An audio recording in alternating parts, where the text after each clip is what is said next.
अस्सलाम वालेकुम, खुश आमदीद करता हूँ सालार उर्दू पर। और जैसा हमारा 10th क्लास का चल रहा है, जान पहचान, और उसकी कल हमने गज़ल पढ़ी थी मीर तकी मीर की। आज हम उससे नेक्स्ट सबक सैयद एहतसाम हुसैन का सवाई हाथ पढ़ने वाले हैं। मैं आपको सैयद एहतसाम हुसैन के बारे में बता देता हूँ कि सैयद एहतसाम हुसैन जो हैं 1912 में पैदा हुए थे और 1972 में उनकी वफ़ात हो गई थी। इससे पहले जो हमने पढ़ा है,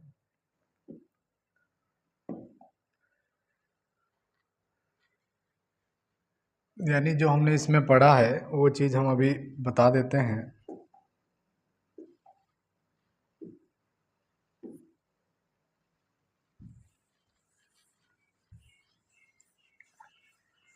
यानी इससे पहले जो हमने पढ़ा है, देखो हम्द पढ़ा है। हम्द किसने लिखा है? इस्माइल मेरठी ने लिखा है। अब तक हमारे 4 चैप्टर कंप्लीट हो चुके हैं। उम्मीद है कि आप लोगों के समझ में आ गया होगा। पहला पहला जो था वो हम्द था। पहला हम्द था और इसको लिखने वाले हैं इस्माइल मेरठी। ये हमने पढ़ लिया है। हम्द एक ऐसी नज़म होती है जिसमें अल्लाह ताला की तारीफ़ व तौसीफ़ बयान की जाती है, उसे हम हम्द कहते हैं। इस्माइल मेरठी का जन्म जो था 1844 में जन्म हुआ था और 1917 में इनकी क्या हो जाती है? वफ़ात हो जाती है। इसके बाद में जो हमने पढ़ा था, यानी 1917 में इनकी क्या हो जाती है? वफ़ात हो जाती है। इसके बाद में हमने पढ़ा है, बेतकल्लुफ़ी सबक पढ़ा है। जो बेतकल्लुफ़ी सबक है वो कन्हैयालाल कपूर ने लिखा है। कन्हैयालाल कपूर ने लिखा है। इसका जन्म 1910 में लाहौर में होता है और 1980 में इनकी वफ़ात हो जाती है मोगा, पंजाब में।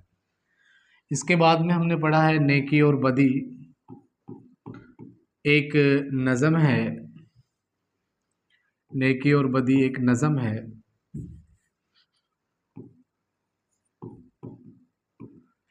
नेकी और बदी यानी अच्छाई और बुराई। इसको लिखा है नज़ीर अकबर आबादी ने। नज़ीर अकबर आबादी, यानी इसका जन्म 1740 में हुआ था और वफ़ात जो है 1830 में हुई थी। असल नाम वली मोहम्मद था, अवामी शायर कहलाता था और बहुत सारी इन्होंने नज़में भी लिखी हैं। रोटियाँ, मुफलिसी, ये इन्हीं की नज़म है। आवाज़ विलियम धीरे। इसके बाद में हमने पढ़ा है, एक गज़ल पढ़ी है, हस्ती अपनी हबाब की सी है। हस्ती अपनी हबाब की सी है।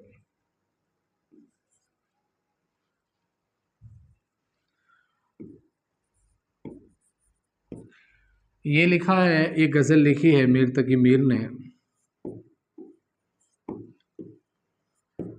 और उससे पहले देखो, गज़ल जो है, गज़ल के लघवी मायने हैं औरतों से बातचीत करना, उनसे गुफ्तगू करना या उनकी खूबसूरती बयान करना, ये गज़ल कहलाता है। और अरब में इश्क के असार को गज़ल कहते हैं। ये मैंने पूरी तफसील से बयान कर दिया है, इसको आप देख भी सकते हैं। मीर तकी मीर की जो जन्म है 1722 या 23 में पैदा हुए थे अकबराबाद में और 1810 को इनका इंतकाल हो जाता है लखनऊ में। यहाँ तक हमने पढ़ लिया था। उम्मीद है कि आप लोगों के 4 लेसन जो हैं वो समझ में आ गए होंगे। और आज हम 5वां लेसन पढ़ने वाले हैं। जो 5वां लेसन हम पढ़ेंगे,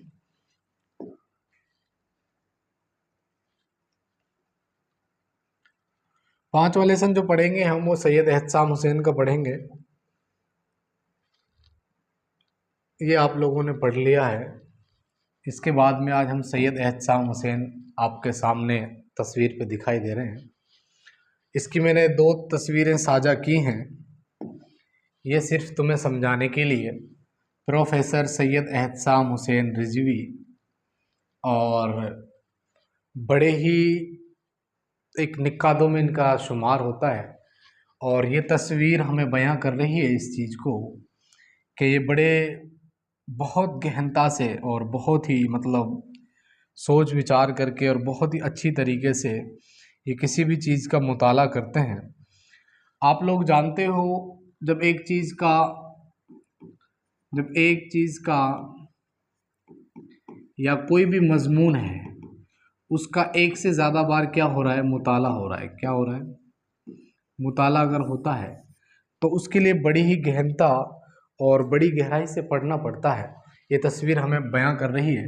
तो 12th क्लास में इन्होंने तनकीद मजमून जो लिखा है कि खोजिए एक मुताला, सैयद एहतसाम हुसैन ने लिखा है। इसके बारे में देखो, इसका जो जन्म जो है 1972 में होता है, 1912 में होता है सॉरी। और जो इसकी मृत्यु है यानी जो इसकी वफ़ात है वो 1972 में होती है। अब ये चीज़ें देखो, सबसे पहले हेडिंग डालकर नाम सैयद एहतसाम हुसैन, नाम क्या है इनका? सैयद एहतसाम हुसैन। इसके बाद में विलादत, देखो विलादत हम जन्म को कहते हैं, पैदाइश को भी कहते हैं। 1912 ईस्वी को इनका जन्म हुआ है।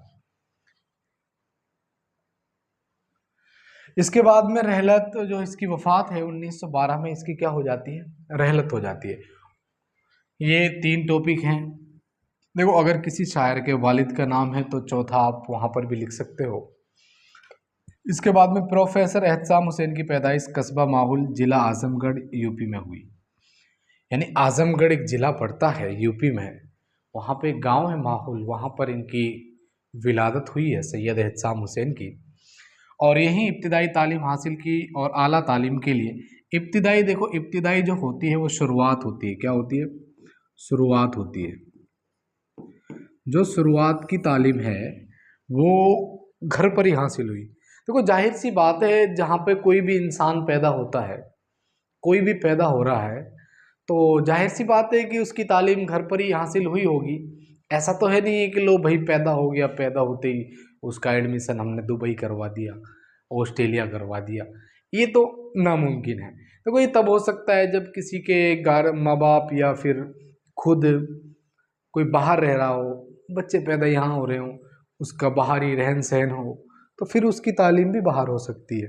हाँ, लेकिन जब जैसे जैसे इब्तिदाई तालीम के बाद में आला तालीम के लिए, ऊंची तालीम के लिए वो बाहर जा सकता है। यानी आला तालीम के लिए इलाहाबाद गए, आ गए। कहाँ आ गए? इलाहाबाद आ गए। देखो जो इलाहाबाद है, इलाहाबाद इलाहाबाद जिसका प्रेजेंट नाम जो है वो प्रयागराज है। क्या है? प्रयागराज। नाम बदल दिया गया है इसका, लेकिन अभी किताबों में और लगभग जितनी भी उर्दू की किताबें हैं सब में इलाहाबादी हैं। वहाँ आगे आला तालीम के लिए यही उनका इंतकाल हुआ। देखो दो चीज़ें हमारे समझ में आई है अब तक। इनका जो जन्म है वो कहाँ पर हुआ? आज़मगढ़ में। कहाँ पर हुआ? आज़मगढ़ ज़िला है, वहाँ पर हुआ। और इनकी जो वफ़ात है वो कहाँ पर हुई? इलाहाबाद। इलाहाबाद में क्या हुआ? इनका वफ़ात हो गई। यानी विलादत कहाँ पे हुई है? आज़मगढ़ में हुई है। आज़मगढ़ जो यूपी में पड़ता है, और इनकी जो वफ़ात है इलाहाबाद में हुई है। वफ़ात, ये दो चीज़ें यहाँ पे सामने निकल कर आई हैं कि 1912 में विलादत हुई थी सैयद एहतसाम हुसैन की। ज़िला जो आज़मगढ़ है उत्तर प्रदेश में पड़ता है, वहाँ पे गांव है माहुल, वहाँ पर ये पैदा हुए हैं। उसके बाद में एहतसाम हुसैन का शुमार उर्दू के सफ़े अव्वल निकादों में होता है। देखो जो लोग तनकीद करते हैं और जो लोग तनकीद लिखते हैं, और निकाद उन्हें बोलते हैं, तनकीद लिखने वालों को, इनकी जो सफ़े अव्वल हैं यानी तनकीद जो मजमून लिखने वाले जो मुसन्निफ़ हैं, उनकी सफ़े अव्वल में होता है। किस में होता है? सफ़े अव्वल में होता है। देखो मैं तुम्हें एक उदाहरण समझाता हूँ। देखिए जैसे ये एक इमाम है। क्या है? इमाम है। अब इसके पीछे सफ़ है। देखो एक हमने इमाम बना दिया और ये पीछे मान लो सफ़ है। तो मैं एक उदाहरण के तौर पे समझाते हैं। ये देखो, ये एक मस्जिद का नक्शा बना रहा हूँ। वैसे ही समझ जाना, तुम समझदार बच्चे हो। ये सफ़े हैं, इंसान खड़े, ये एक इमाम है। यानी जो, मान लो ये निकादों के इमाम हैं और ये सफ़े अव्वल में जो निकाद हैं वो खड़े हैं। खड़े हो गए, ठीक है साहब। जो ये सफ़े अव्वल है, इसमें जितने भी मुसन्निफ़ हैं जो तनकीद लिखते हैं, उसमें इसका क्या होता है, शुमार होता है। क्या होता है? शुमार। देखो शुमार जो है वो आता है गिनती के लिए। किसके लिए आता है? गिनती के लिए। आप लोग कहाँ गिनते हो, वो चीज़ इम्पोर्टेंट है। यानी सफ़े अव्वल निकादों में इसका क्या होता है, शुमार होता है। किसका? सैयद एहतसाम हुसैन का। सैयद एहतसाम हुसैन तरक्की पसंद तहरीक से वाबस्ता रहे, वो कई किताबों के मुसन्निफ भी थे। यानी जो सैयद एहतसाम हुसैन है वो तरक्की पसंद तहरीक से वाबस्ता रहे। मैं आपको बता दूं, जो तरक्की पसंद तहरीक है, तरक्की पसंद तहरीक जो है वो वैसे तो 1935 में शुरू हो गए थे, लेकिन हिंदुस्तान के अंदर तरक्की पसंद तहरीक का पहला जो इजलास था 1936 में लगा था। कब लगा था? 1936 में। और इसकी जो सदारत करने वाला शख्स था, सदारत जिसने की थी वो था मुंशी प्रेमचंद। मुंशी प्रेमचंद ने इसकी क्या की थी? सदारत की थी। यानी एक तहरीक चलाई गई थी और जिसमें आज़ादी के लिए लड़ाई लड़ी गई थी एक तरीके से मुसन्निफ़ों के द्वारा। वो कई किताबों के मुसन्निफ़ भी हैं। अहम किताबें जो उन्होंने लिखी है, तनकीदी जायज़े, रिवायत और बगावत, अदब और समाज, जो कि अदब और शऊर, इफ़कार व मसाइल और एतबार नज़र, सैयद एहतसाम हुसैन की मशहूर किताबें हैं। देखो इसमें जो दे रखी हैं 1, 2, 3, 4 और 5 और 6 किताबें दे रखी है। तनकीदी जायज़े, रिवायत और बगावत, अदब और समाज, जोक, अदब और शऊर, अफ़कार व मसाइल और एतबार नज़र, ये सैयद से एहतसाम हुसैन की क्या हैं? मशहूर किताबें हैं। देखो सैयद एहतसाम हुसैन ने अमेरिका और यूरोप का एक सफ़रनामा भी लिखा। देखो सफ़रनामा जो है एक सिन्फ़ है। सफ़रनामा हम एक सिन्फ़ का नाम है। और देखो ये एक सफ़र की रौदाद होती है, जो आप चाहे छोटा सफ़र करो या फिर बड़ा सफ़र करो, उसको तुम बड़े अच्छे अंदाज में और दिलकश अंदाज में अगर लिखते हो तो वो फिर सफ़रनामा हो जाता है। इन्होंने जो सफ़रनामा लिखा है, अमेरिका और यूरोप का एक सफ़र किया था, उस पे इसने सफ़रनामा लिखा है। उन्होंने उन्होंने बच्चों के लिए उर्दू की कहानी लिखी है। यानी किताब है, क्या है? किताब। किताब का नाम है उर्दू की कहानी। इस किताब में उर्दू ज़बान व अदब की तारीख़ मुख्तसर तौर से बहुत ही आसान और दिलचस्प अंदाज में बयान की गई है। यानी जो ये किताब है जो हमारे सामने है, उर्दू की कहानी, उर्दू की कहानी किताब में उर्दू ज़बान और अदब की जो तारीख़ है, जो इतिहास है, उसको बयान किया गया है और आसान और अपने अंदाज में बयान किया है। यानी एक जो इसने सबक लिखा है, ज़बानों का घर हिंदुस्तान, ये सबक सैयद एहतसाम हुसैन की किताब है उर्दू की कहानी, उससे ये लिया गया है। उम्मीद है कि आप लोगों के समझ में आ गया होगा।